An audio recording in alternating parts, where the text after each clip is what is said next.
Shalom Uvracha, mes chers amis. Une vidéo de Baba Saleh extraordinaire. Et il y avait un garçon qui est venu avec sa mère une fois chez Baba Saleh. Et ce garçon, il insultait sa mère. Il n'était vraiment pas du tout respectueux de sa mère. Et cette maman, elle avait beaucoup de tsar, elle avait beaucoup de souffrance parce que justement, c'était son seul enfant et elle voit qu'elle se fait. Elle se fait insulter, elle se fait. Donc il est parti voir Baba Saleh pour demander une bracha, comment faire. Ce qui se passe, c'est que elle envoie la, elle envoie la, elle envoie chez Baba Saleh et Baba Saleh, elle lui écrit dans un pétek, elle lui écrit dans un petit mot, si vous pouvez lui parler sur le kibbutz d'Havay. Bon, le Baba Saleh, il lit le truc de la maman et il regarde le jeune garçon, il voit qu'il était un petit peu comme ça. Il lui dit, tu sais mon fils, si moi j'avais une mère et un père, oh là là, quelle mitzvah extraordinaire, j'aurais pu faire, j'ai de la peine, et il commençait à pleurer, que j'ai pas de papa et pas de maman, comment est-ce que c'est triste, et comment, il dit, je veux te raconter une histoire, avec mon frère David, son frère Baba Saleh, il avait un frère qui s'appelait David, Rabbi David Abou Hatzara, il s'appelle David Hay, il aura son nom, le nom de son oncle. Et donc, il avait un frère. Et une fois, mon père, Rabbi Saoud, il souffrait, il criait, il avait mal. Et on s'occupait de lui. Et une fois, mon frère, Rabbi David, il est venu le voir.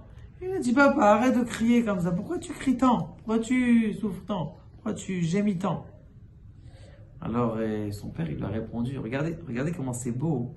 Comment est-ce que les tzadikim, ils parlent? Rabbi Saoud. Il dit, j'avais une lampe qui éclairait et maintenant elle s'est éteinte. Il a dit que ça.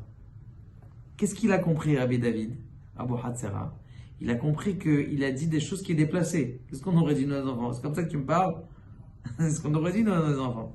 C'est comme ça que tu parles? Il a dit, j'ai une bougie qui est éclairée. Maintenant elle a arrêté d'éclairer. Rabbi David a vu ça. Il a dit, waouh, j'ai fait de la honte à mon père, j'ai fait du tsahar à mon père. Je sors de la maison, il a dit, il a pris sur lui Galout, il a pris sur lui l'exil, il est parti étudier pendant 1 an. Au Beth Knesset, il n'est pas sorti. Pendant 1 an, il est parti étudier dans le Beth Knesset.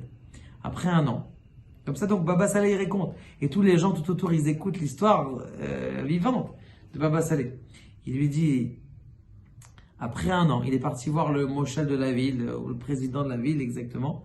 Il a dit, est-ce que je t'en prie, tu peux parler à mon père, de lui demander qu'il m'excuse, que je lui ai dit ça.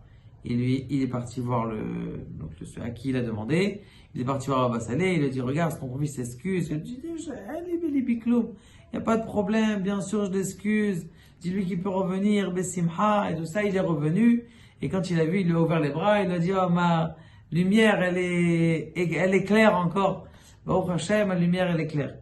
Il dit, regarde, comment est-ce que mon frère, il a fait attention au kavod de mes parents parce qu'il a dit une petite phrase déplacée. Bien sûr, il disait ça avec des larmes. Cet enfant, il a vu ça. Il a dit, il a changé. Et lorsqu'il est parti, c'était déjà une autre personne, Bichal. Sa mère, elle a dit, Bichal, que depuis que le Baba Saleh avait parlé, ça y est, c'était Ashrenu Shezachinu, d'avoir eu la possibilité de voir des comportements comme ça des tzadikim. Baruch Adonai, la olam, amen, amen.